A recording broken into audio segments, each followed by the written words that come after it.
Vous écoutez Un pasteur vous répond, le podcast de Florent Varac, qui vous aide à mieux comprendre la Bible, une question à la fois.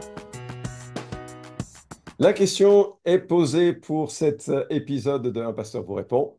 Bonjour Florent, tout d'abord merci pour ton travail, celui de toute l'équipe TPSG. Je suis édifié chaque fois que j'écoute l'un de tes podcasts. Je suis chrétienne, je fréquente une église depuis plusieurs mois, voire plusieurs années. Malheureusement, ma timidité m'empêche de m'intégrer au sein de l'assemblée et de vivre la communion fraternelle.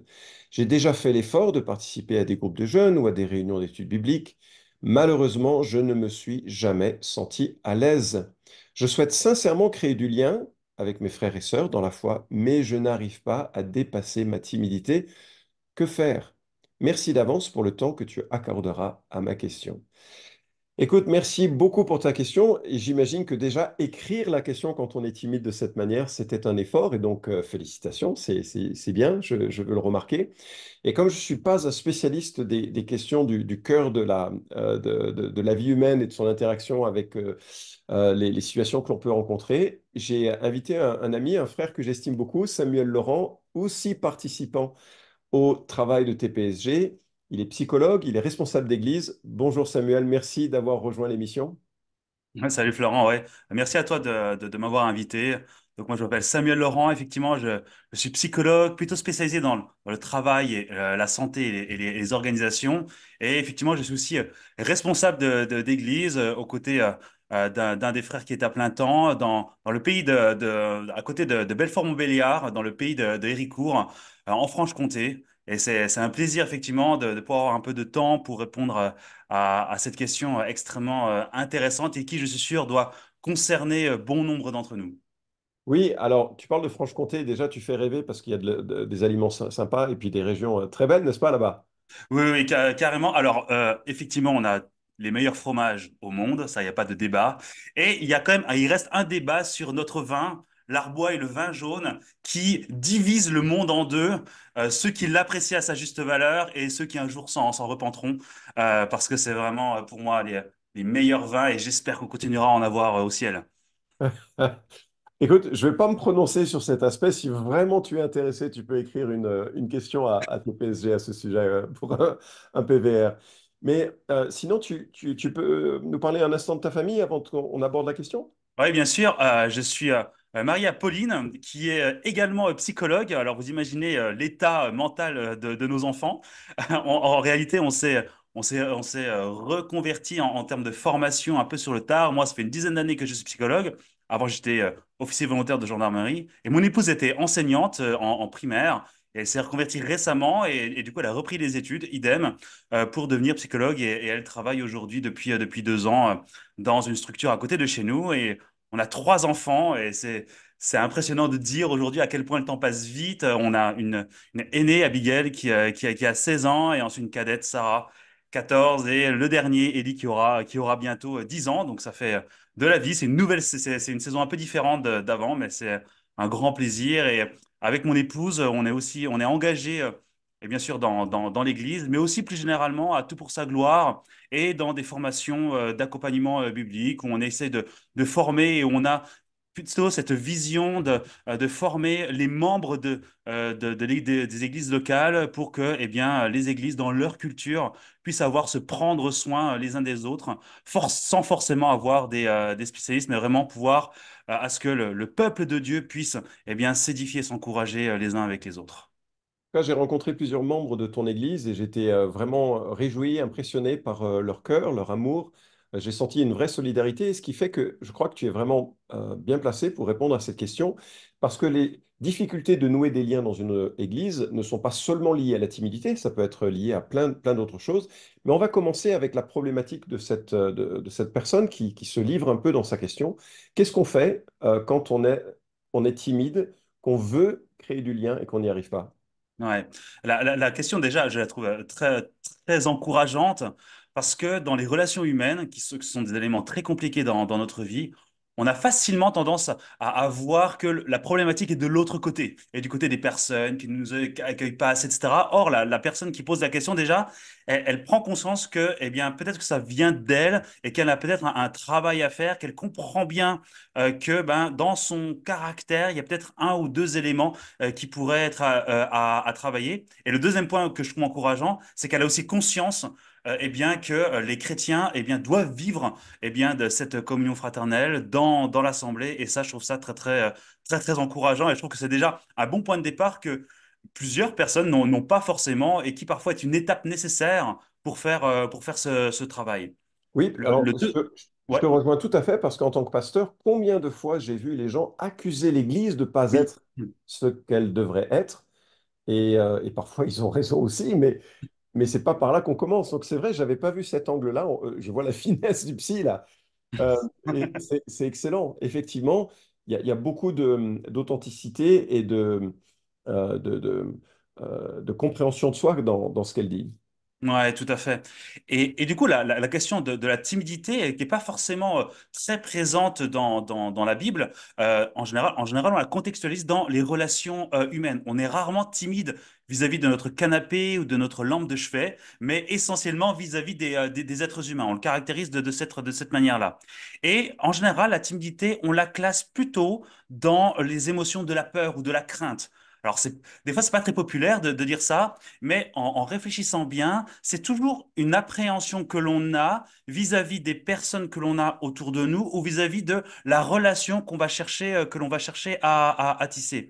Et déjà de le contextualiser avec la question de la crainte ou de l'appréhension, ça permet déjà de réfléchir, de se dire, OK, je suis timide, j'ai une appréhension, j'ai une espèce de frein à aller vers les gens, à peut-être entrer dans des relations plus intimes, plus profondes. Finalement, de quoi est-ce que j'ai peur? Vis-à-vis de la personne, vis-à-vis de la relation? Est-ce que j'ai peur de dévoiler certains éléments chez moi?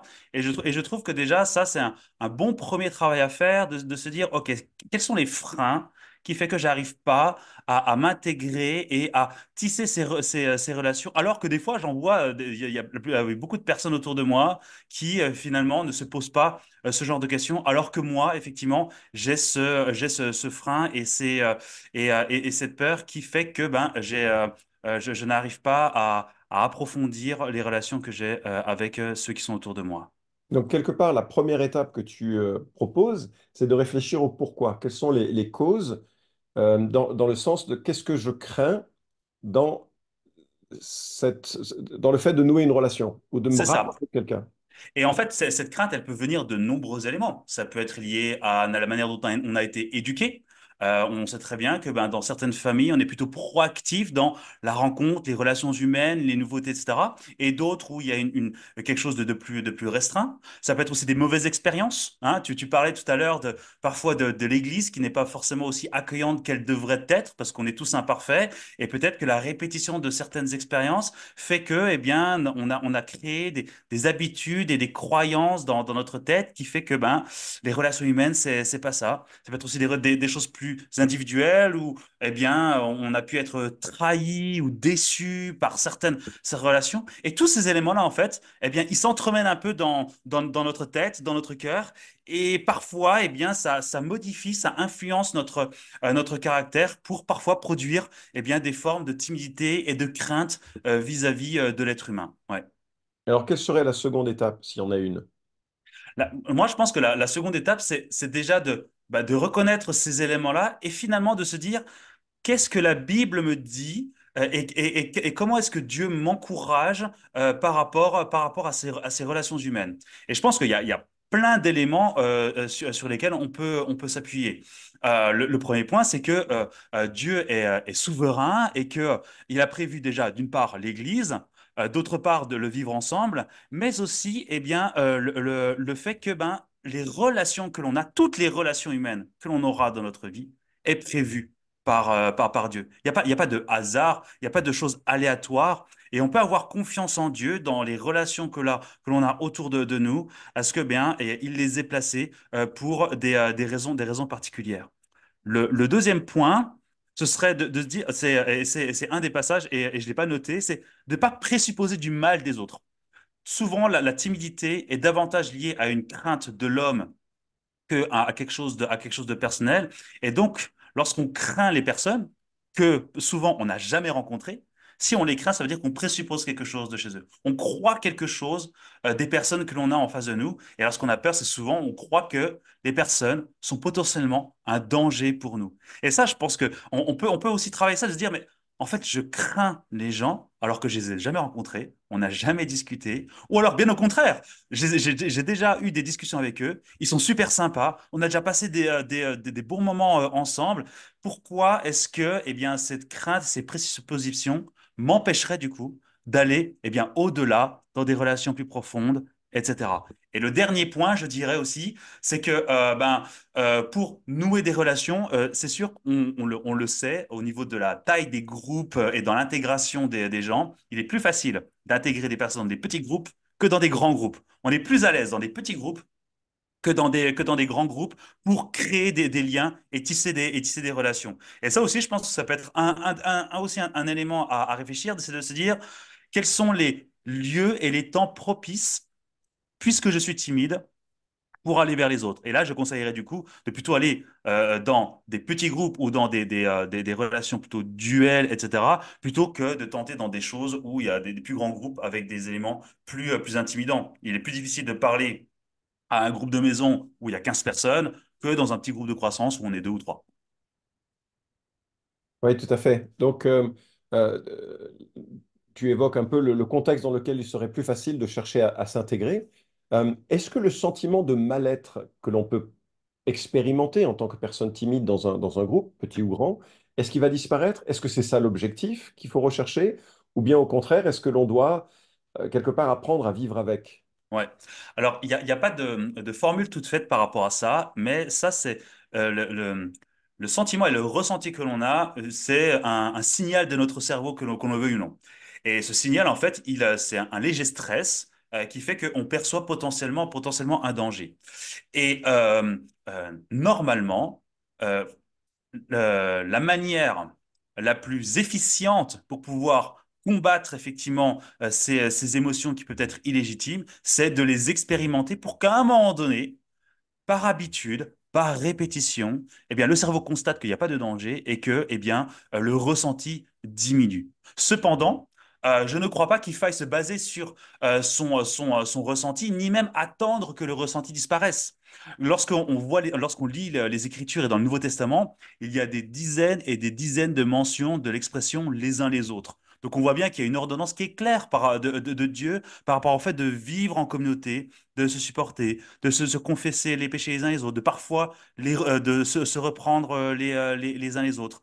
Et on voit bien en fait que il n'est pas écrit, eh bien, soutenez-vous les uns les autres seulement lorsque vous n'aurez plus de ressenti de gêne, etc. Sinon, la plupart ne le feraient jamais. Donc on voit bien qu'il y a une séparation claire dans les Écritures entre le ressenti, l'émotion et le commandement de vivre en communauté. Mais Dieu nous connaît bien, Dieu a créé notre cerveau et il sait très bien que plus on va vivre eh bien, les uns avec les autres, plus on va expérimenter la rencontre avec de nouvelles personnes, le fait de tisser des relations plus intimes et plus normalement le ressenti va diminuer. Est-ce qu'un jour le ressenti va complètement diminuer?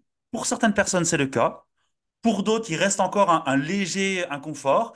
Et pour certains, je ne peux pas promettre la guérison, la délivrance. Pour certains, ça va rester une lutte. Ça va rester une lutte pour leur sainteté, pour continuer à obéir dans ces différents commandements concernant les uns les autres. Mais ce qui est sûr, c'est que, eh bien, Dieu nous donne les moyens de pouvoir le faire où que l'on se soit où que l'on est sur ce continuum. Alors, l'une des choses que j'ai remarqué quand j'étais pasteur, et je l'ai été pendant 25 ans avec beaucoup de bonheur, pas que, mais il y avait d'autres choses aussi, mais il y a beaucoup de bonheur. Et pendant ces années-là, donc j'ai dû faire un petit peu de counseling ou de relation d'aide, je ne sais pas comment on peut l'appeler aujourd'hui, mais j'ai réalisé que ce n'était pas mon point fort et j'ai essayé de renvoyer vers des gens plus compétents. Mais l'une des choses que je parfois soulignais, et tu vas me dire si j'ai raison, c'est que on a plusieurs signaux pour voir si ça va. Et parfois, nos émotions sont un des signaux que l'on écoute. Et je crois que très souvent, c'est dans notre société, notre civilisation, c'est le signal principal. Mais il y a d'autres signaux que l'on doit prendre en compte pour choisir un comportement. Est-ce que ce serait approprié de dire que la timidité provient en fait de, euh, on, on écoute plus généreusement une certaine émotion et que c'est ça qui fait qu'ensuite on instruit notre comportement au mépris de d'autres signaux qu'il faudrait prendre en compte, comme peut-être ben, en fait même l'amitié que les gens pourraient nous accorder, qui fait que l'on est apprécié en fait, au-delà de ce que l'on imagine. Est-ce que tu serais d'accord avec ce genre de manière de voir? Et pardonne-moi mon balbutiement, parce que là tu vois, enfin la manière dont je parle, parce que là tu vois que je suis vraiment pas un spécialiste. Hmm. Non, non, je suis complètement d'accord avec toi. Et comme tu dis, je pense qu'il y a un grand enjeu, autant dans le monde séculier que dans le monde chrétien, qui est beaucoup influencé par cette sécularisation de l'être humain, où on a tendance, parfois, ou souvent, suivant les milieux, à mettre l'émotion et le ressenti comme le signal d'interprétation de est-ce que c'est bien ou est-ce que c'est mal, est-ce qu'on est dans la volonté de Dieu ou pas. Et je suis d'accord avec toi, moi je pense qu'on ne devrait pas avoir ce filtre-là en premier lieu. Certes, Dieu nous a créés avec des émotions et des ressentis, ça c'est clair, c'est notre corps et on continuera à en avoir dans notre corps glorifié, j'en suis absolument, absolument certain. Mais il ne faut pas oublier que notre corps a été corrompu par le péché et que donc nos émotions sont corrompues par le péché. Et du coup, par rapport à ce que tu disais, oui, je pense que il faut caractériser nos émotions pour savoir si les objets sont légitimes ou illégitimes. Exemple tout bête. Si je suis dans la rue et que je vois un chaton, etc., si j'ai peur de ce chaton au point de hurler dans la rue et de fuir à toutes jambes, probablement que ma crainte est illégitime. Peut-être elle a été influencée par plein d'éléments, peut-être que j'ai été traumatisé par des chatons quand j'étais petit, ok? Mais on voit bien que l'objectivité n'est pas là, puisqu'a priori, un chaton ne pourra pas nous faire de mal. Par contre, si en savane, alors que nous baladons tranquillement à pied, nous rencontrons un tigre de plusieurs dizaines ou centaines de kilos devant nous, et si on a peur à ce moment-là, alors on peut dire qu'objectivement, cette émotion est légitime, parce qu'on sait très bien qu'un tigre est extrêmement dangereux et qu'il risque de nous dévorer, et cette émotion de la crainte et de la peur est absolument justifiée. Et en fait, toutes nos émotions en fait devraient être sous-pesées par cela. Est-ce que l'objet est légitime ou illégitime? Et ensuite, est-ce que mon comportement est approprié ou pas? Et en fait, c'est avec ces va-et-vient que petit à petit, on va remplacer nos mauvaises croyances, le chaton est un danger, par de vraies croyances, qui va nous permettre petit à petit et par répétition de pouvoir entrer plus facilement dans des comportements qui soient à la gloire de Dieu. Mais quoi qu'il en soit, même si on continue à ressentir l'émotion, si on la considère comme illégitime, alors ça nous donnera les moyens de pouvoir aller au-delà de nos émotions et de faire ce qui est bon selon Dieu. Ok, merci. Tu aurais un dernier mot, sinon je conclurai avec quelques remarques. Oui, la, euh, la timidité, effectivement, je pense que pour ma part, je l'ai été pendant très longtemps et que j'ai toujours un petit fond. Je pense que je suis parmi ceux où il reste un petit fond. Et parfois, je pense qu'il y a un des dangers de la timidité, c'est que petit à petit, à force des expériences, on puisse se dire que finalement, puisque c'est mon caractère, les personnes devraient faire des efforts pour aller à ma rencontre compte tenu de mon caractère. Et je pense que, en tant qu'Église, on doit faire attention au caractère des différentes personnes et que nous qui remarquons peut-être des personnes plutôt en retrait, on a une responsabilité d'aller auprès d'elles, mais ça n'enlève pas la responsabilité de la transformation du caractère de la personne qui est concernée. Et que la timidité ne devrait pas être un prétexte pour s'octroyer le droit à ce que, eh bien, on attende des personnes qu'elles viennent vers nous. Mais au contraire, de sous-peser eh bien, ce trait de caractère et cette émotion de se dire, ah oui, cette timidité est liée à la crainte de l'homme. Est-ce qu'elle est légitime? Oui ou non? Mais malgré tout, je dois obéir à Dieu et donc, du coup, aller auprès de mes frères et sœurs et obéir assez les uns les autres. Merci beaucoup, Samuel. Et je vais clore avec quelques remarques. D'abord, et je suis sûr, enfin j'espère, je pense que tu seras d'accord avec ça, la création est très diverse et il en est de même des personnalités et des personnalités chrétiennes.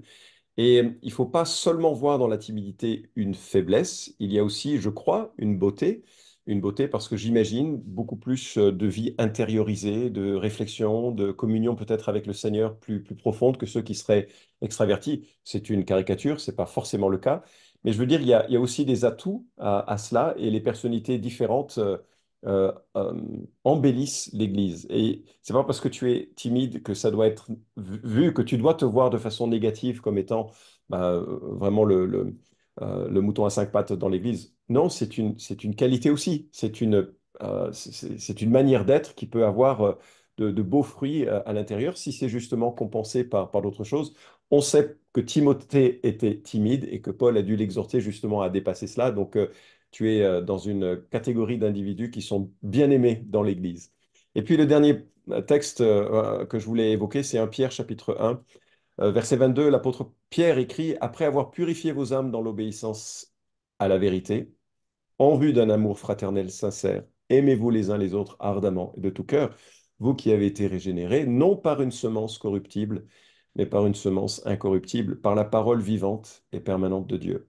Alors tu fais état d'une foi personnelle, ça me réjouit. Peut-être que ceux qui nous écoutent n'ont pas encore vécu cette réalité, de réaliser que en lisant la Bible, ben, on est pécheur, mais on peut renaître, on peut naître de la mort spirituelle qui est la nôtre. On peut vivre quelque chose de nouveau. C'est ce que l'apôtre Pierre écrit quand il dit, vous qui avez été régénérés, c'est-à-dire nés de nouveau, vivre une nouvelle vie par l'Évangile qui nous annonce que non seulement nous sommes pécheurs, mais que Christ est mort pour nous, qu'il a couvert nos péchés.